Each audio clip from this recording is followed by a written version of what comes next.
Ambako viongozi wa vyama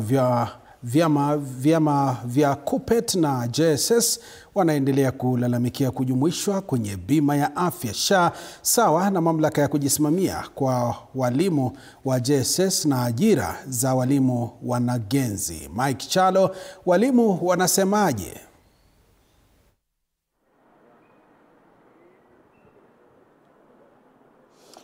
Asante sana Joash, niko katika jiji hili la Nakuru.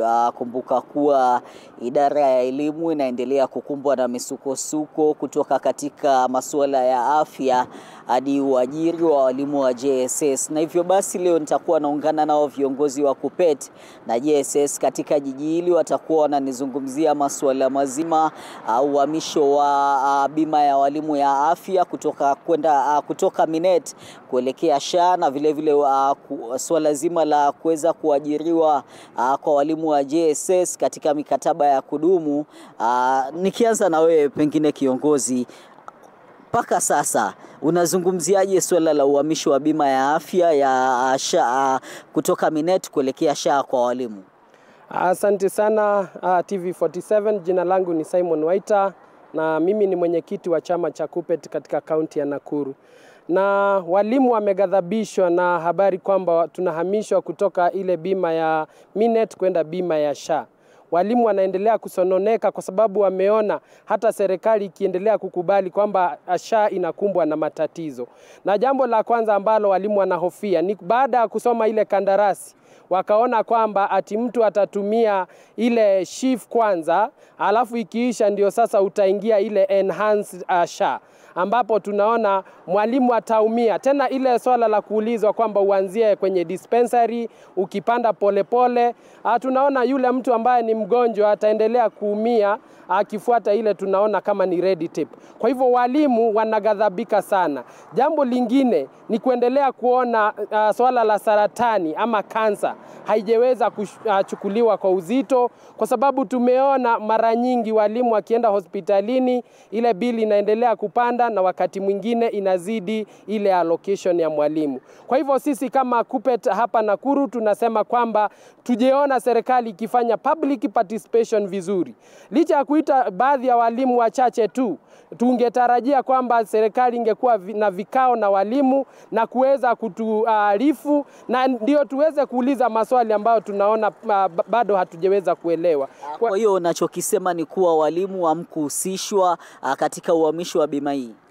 Walimu hawajahusishwa kikamilifu kwa sababu serikali ama sheria inasema kwamba panapotokea huduma fulani mpya lazima kuwe na kile kinaitwa public participation. Tungewatarajia waende county baada ya county wakiuliza walimu maoni yao kuhusu SHA, na ndio walimu waweze kutoa lalama zao kuhusu yale masuala ambao wanaona ni tata katika bima ya SHA. Asante sana. Tukitoka kwa masuala ya afya tuelekee katika uajiri wa walimu wa JSS. Paka sasa hii KUPPET tunaona kuwa wanaweza kuwapigania muweze kujisimamia.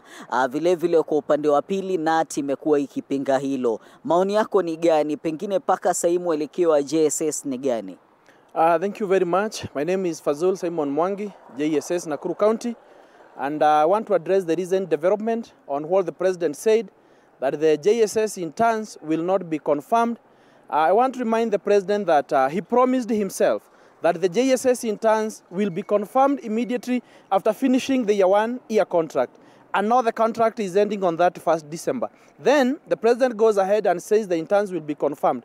I want him to review these remarks and consider the allocation of some money so that the intern teachers can be confirmed. They have served diligently.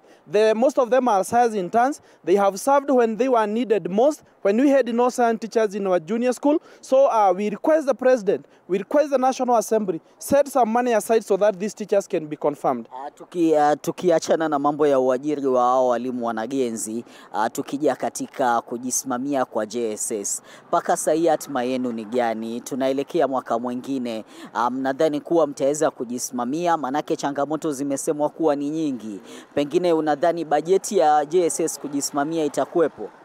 autonomy is a point of no return to the JSS teachers. For us to have a good transition, the government should consider giving junior school its own autonomy. As you can see, those learners who are transitioning to senior school on January, they are transitioning to senior school even without seeing a laboratory.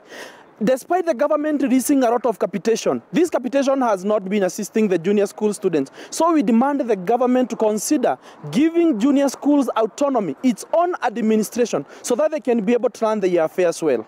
Thank you. Asante sana Joash, ukiwa studioni ni kuwa ni baadhi tu ya walimu na viongozi wa JSS na KUPPET ambao wako katika jiji hili la Nakuru. Umesikia wakisema kuwa wanataka walimu waweze kuhusishwa kikamilifu katika uhamisho wa bima ya SHA ili kuweza kuhakikisha matakwa yao yanaweza kusikilizwa. Vile vile walimu wa JSS wakisema kuwa wanachokitaka ni kuwa JSS iweze kujisimamia na walimu wanagenzi wa JSS waweze kuandikwa kwa kandarasi za kudumu. Joash, niko nao walimu hapa, nitakuwa naendelea kutangamana nao, kuzungumza nao, waweze kunielezea mengi zaidi wanachokitaka na matamanio ya walimu tunapoelekea mwaka wengine wa elimu mwaka 2026. Kwa hiyo nitakuwa natangamana nao waweze kunipatia zaidi, tutakuwa tunamjuza mtazamaji wetu katika taarifa zijazo. Joash. Naam, shukrani sana Mike Chalo kwa taarifa hiyo.